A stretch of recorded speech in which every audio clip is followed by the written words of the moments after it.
right.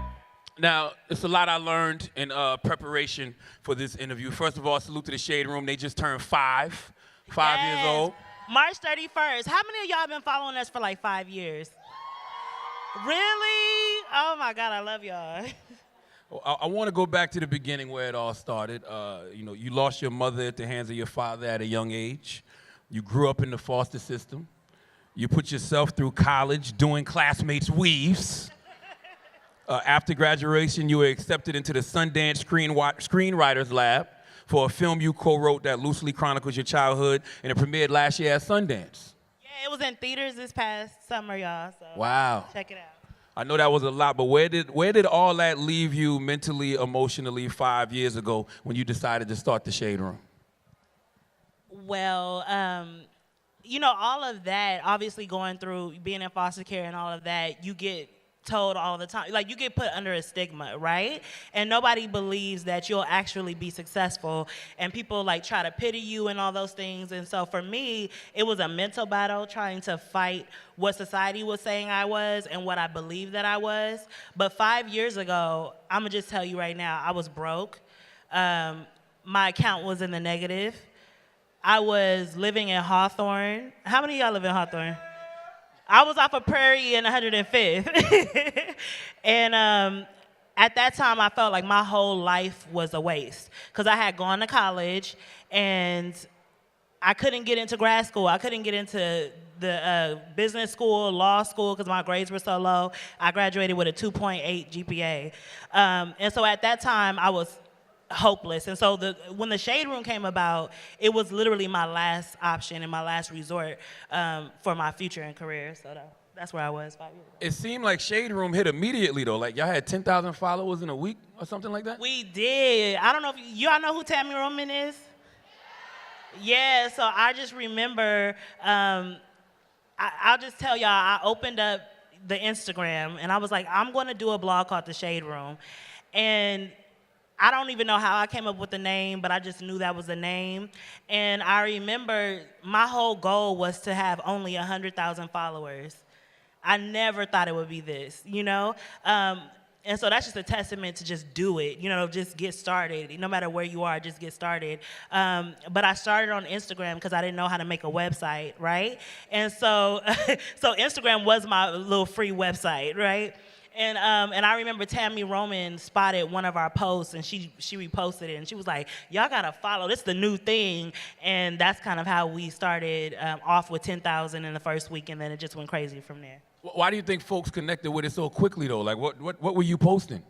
Well, here's the situation. At the time, do you guys remember when you used to go you used to wake up and go www.mediatakeout.com, www.boston.com, right? So that's what, I was coming in during a time when everybody was going to the websites, right? But it was slowly starting to decline. So I remember when I wanted to start a blog, everybody was like, don't do it, it's a dying industry, you'll regret it. But I just kept going and I went forward with it. And I just remember starting on Instagram was like disrupting the industry because everybody was like, why are you publishing directly to Instagram? You know what I mean? You can't make any money. It doesn't make any sense. But I'm gonna tell y'all, like, some of the best businesses you see now didn't make sense when you heard the idea. Like, oh, get in a car with a stranger. Y'all know what that is, right? And let them take you to their destination. Or even worse, go stay at a stranger's house. You know what I mean? Airbnb. You get what I'm saying? So all of the best ideas sound bad at first. That's real. The Shade Room is a community, though. And it's not just a platform for Shade. It's a platform for the roommates and their personal brands and businesses. And majority of branded content comes from small, independent businesses and brands owned by people in our community and usually people of color. So to me, that's a real reinvestment back into our community. So what have the effects of that been? We have helped to jumpstart over 400 black businesses through the Shade Room. Come on, make some noise for that. Wow. Yes. Wow. Yes, we have some real life success stories. There are artists that we've posted that have blown up after being on the Shade Room. There was a guy who was making shoe boxes at the beginning of the Shade Room. He would make those like Nike shoe boxes, those types of boxes. And he literally, one post on the Shade Room, he went viral. And started a whole business. I can't even get in contact with him if I want a shoe box now. But that was the effect of the Shade Room. It's like Shade Room's always been for the culture. And, you've catered to the black community from the get-go. Though you have a lot of followers who aren't black. So what's that dynamic been like? Everybody has, so what is it like to have, what? Like what's the dynamic of having like all of these different people following you? Do you feel like you have to, represent for blackness in a certain way, being that others are paying attention? No, I think that's what makes the Shade Room successful is that earlier, obviously I had a thing for black media, right? And black culture. So that was what I wanted to focus on because that's what I could resonate with, right? And I was a black woman, and so my experiences resonated with other black women, and that's how the Shade Room started getting hot. And so for me, everybody has said, well, why don't you branch off into other, types of news? And I concentrate on the Shade Room and black culture because that's what it was based off of. That's what it was born to be, you know what I mean? And that's what my passion is, and it has helped us more than it has hurt us because black culture is pop culture, you know what I mean? And so everybody can enjoy black culture. Where and when do you think the term shade originated? Shade is a term that came from the 80s, believe it or not. And it came from like drag queen ballroom culture, you know what I mean? The black gay community. That's where the word came from originally, I would say. I don't think that the Shade Room does shade though, because it's not like y'all giving an opinion. Y'all are just putting out there what artists are doing. And originally you described the Shade Room as the truth room. Exactly. So when I first started the Shade Room, it was like a pun on words. It wasn't really meant to be the Shade Room. It was meant to be the truth room, where everybody could say their honest opinion, but it's misconstrued as shade. Like if you have a friend and you're like, girl, that wig is not it, right? You know what I mean? Your friend gonna be like, what? But it's the truth, right? And so I just wanted to create a platform where we encourage people to be honest about how they feel, even if it is offensive to other people, but live in your truth. And so the roommates, the reason why everybody thinks the Shade Room is so shady is because of y'all, your comments under the pictures. But honestly, I love it because I love that you guys are honest and you have a place where you could get together and talk amongst each other. The Shade Room is like a place. It doesn't feel like a page. It feels like a place that you go to.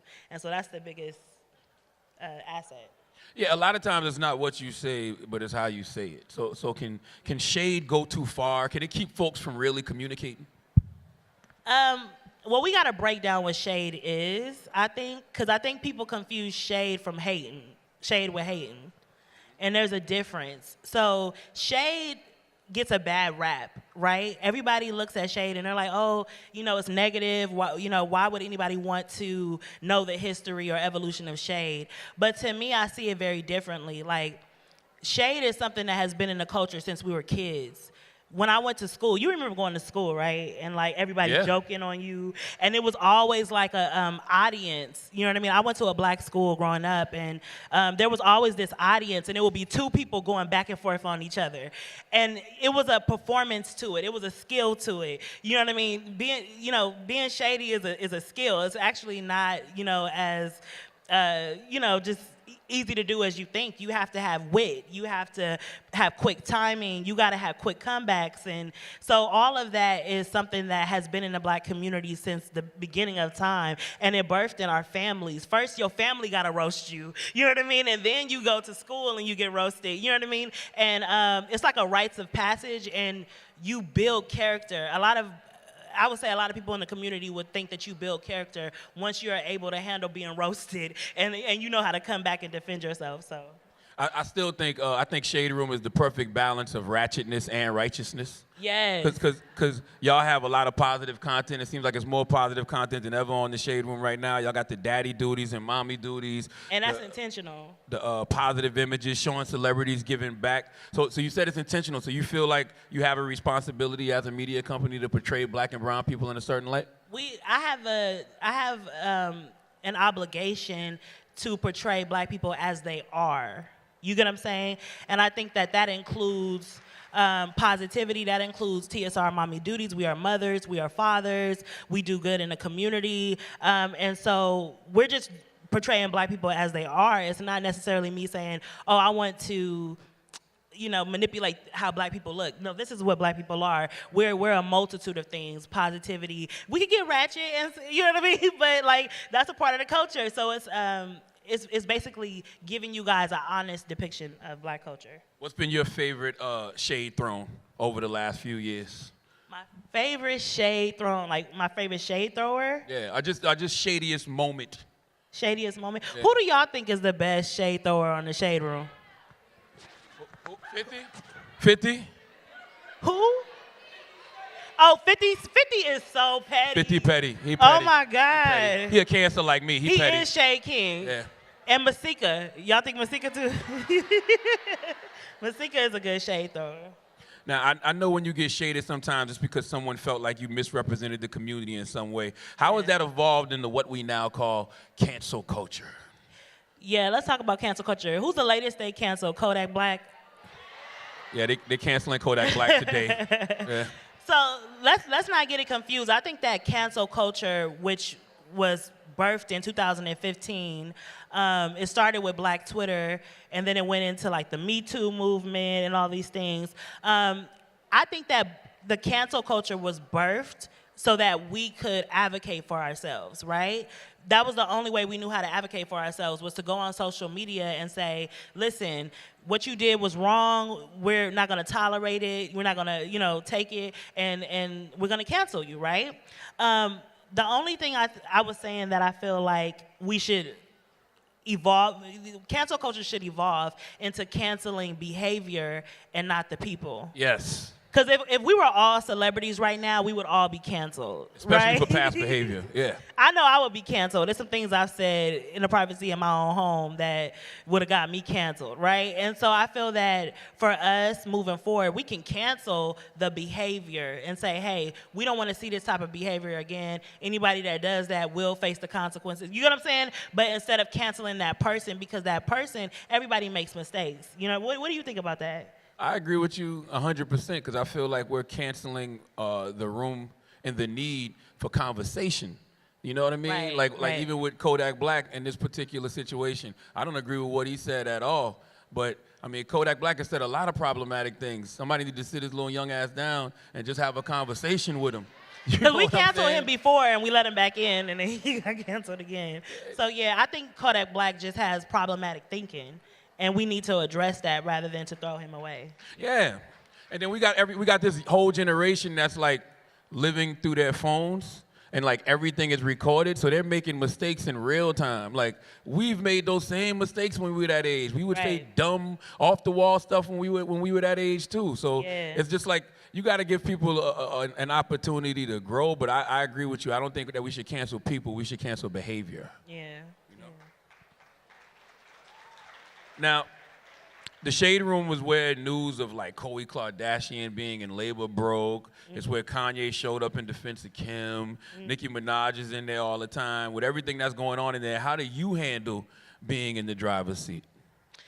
Y'all, honestly, can I be honest with you guys? Like, it's a ride for me. I started the Shade Room when I was 24 years old. And I don't even think I was all the way woke yet at that point, you know what I mean? And so I have been trying to learn who I am as I've been running the Shade Room. And there's been times where I've cried in the bathroom. Have you ever had that moment where you cried in the bathroom or no? I've been crying all week. Really? Word up. Rest in peace, Nipsey. I've been in my... Yes. Rest in peace, Nipsey. I've been confused all week, crying. Yeah, Word. yeah. But I mean, like, do you have that period where you cry because of the weight of your career? Yes, that's what therapy is for. That is what, and I'm in therapy. Things get overwhelming. Yes. You know? Therapy is good. And so for me, that's one of the things that I do to remain healthy is go to therapy, but it's not easy. There are times where I don't know what to do with the shade room at all. There's been times like that, and I'm like, people will come up to me and say, where do you want to take the shade room? And to be honest, there are sometimes I don't know. I know now, but it took me a long time to get to that place. So running the shade room looks like a lot of tears, a lot of happiness for the happy moments. It looks like insecurity sometimes that we can't maintain or go higher. Sometimes it looks like confidence that we will, but it's never perfect. Being a business owner is never perfect. You know what I mean? You'll have your ups and downs, and so that's kind of what it looks like for me, honestly, if I'm being honest with you. What scares you the most? Because you've built, and I'm just thinking out loud, you've built a huge brand, but it is on Instagram. Right. So what if Instagram decides they don't want to be around tomorrow? Well, we have, before Instagram decides they don't want to be around, something has to come and take over, right?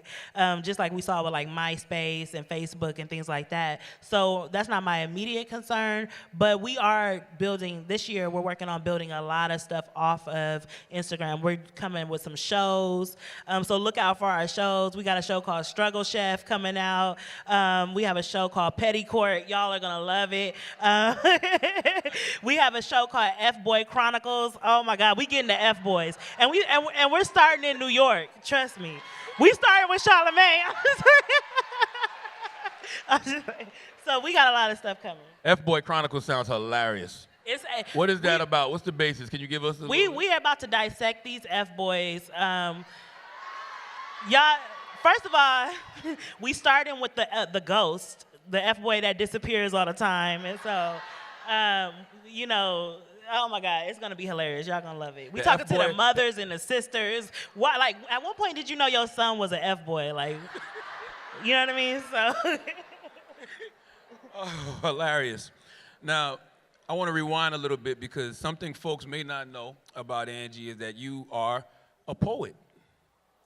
Are y'all gonna ask me to do my poetry on here? Nah, I'm just asking. I'm just. You are a poet, right? I am. I used to do spoken word poetry. Does it help you? Is it therapeutic for you when you like write your poetry? Yes, I think that for me, I'm a writer and it just evolves. Like at one point I wanted to be a rapper, that got shut down. At one point I wanted to be a poet and then I started doing screenplays. You get what I'm saying? So I'm a writer by heart and I could write anything. I could write a book, I could write, you know what I mean? And so I just see myself evolving past all of these periods in my life. Well. But I did a poem at the last one, so we could do a poem here if y'all want. You have I heard you got a piece you wrote about your parents. I do. Is that what you want to spit right now? If I don't, would y'all forgive me if I don't remember everything? Yes, we'll forgive you. We could do it at the end. Look. Oh, we at the end. Yeah. Oh. We got them. We got time for them bars. Okay, well I gotta really perform then. Hey, Angie stood up. All right. Okay. I've been longing to talk to my daddy, but what he might have become frightens me. And I can't stand to see him in some dingy-ass correction facility, making eye contact through thick glass and having that be our last memory. Take me back to the old days, filled with piggyback rides, bear hugs, and butterfly kisses. I've been trying to hate him, but I'm filled with forgiveness. See, all I want to remember are the good times when he would coach me in tennis. I want to remember the dad that bought my mom flowers and candy for no occasion, the dad that taught me to take full advantage of education. He would sit me down at a table and give me extra hard books to read aloud, and while I was reading, he would feed me constructive criticism. I couldn't even glance at a television. I write for him. I write for the man I last saw in '96, not this man that has caused my life to be worse than hell, barricaded in a 6x9 cell. I speak of the man that used to preach at Sunday Mass, but he has changed. And I'm not saying my dad used to be a saint, because back then he had two sides to him. One side I called my dad, the other side I called that man. I remember when he and my mother would lay me down in a sheet and swing me from left to right like a swing would, and I miss it. I miss them. I know I'm robbing him of his fatherhood because I've heard about all the phone calls and I've received all the letters, but I ran away from it all. I know his daughters are growing up so fast and he isn't here to watch it happen, but I cringe at the thought of seeing him in handcuffs because he's dangerous. I'm scared that if I look in his eyes, it will be cold and abandoned. And just like at my mom's funeral, when I looked into the casket, I'll be screaming, that's not him. That's not my daddy. My daddy ain't like this. But he is. See, I want to make him different because he's my father. But how many of them are fathers? And it don't matter how good of a dad he was then, because now he's rocking an orange jumpsuit, and to you, he's no different from all the other black men locked up in prison bearing a life sentence. And they're all the same, no names, just statistics. The only thing different are their percents, and the truth is I'm ashamed of him, and I refuse to face my father behind bulletproof glass, where a daughter can't even hug her own dad, and have that be our last memory. Wow. Wow, Angie. I don't know how you did that without crying. Wow. Make some noise for Angie Nwandu, y'all. I want y'all to continue to keep supporting the Shade Room. I love Angie, and I love everything she stands for and everything she's doing. I bother her all the time. I be texting her for no reason, like just really just to stay on her good side. But y'all make some noise for Angie Nwandu. Thank y'all, Beautycon 2019. Shout out for Charlamagne, too. He always comes and supports. So thank you, Charlamagne. Thank you. Bye, y'all. Love you. Peace.